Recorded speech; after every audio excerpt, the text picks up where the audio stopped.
నారదహితవుతో చోరరత్నాకరుడనఘుడై పాపకర్మలు త్యజించే. రామ రామయనుచు వల్మీకమందుండి మునియై తమస తీరమున వసించే.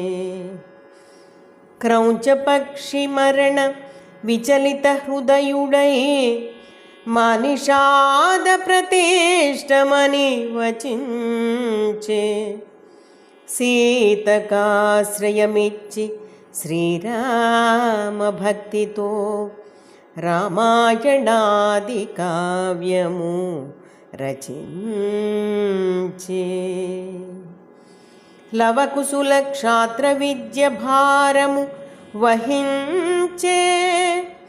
సీత భూమాత చెంతకు చేరజూసే. ధరణి రామావతార ప్రత్యక్ష సాక్షి. ఆది కవి ఆద్య వాల్మీకి అవని సురుడు.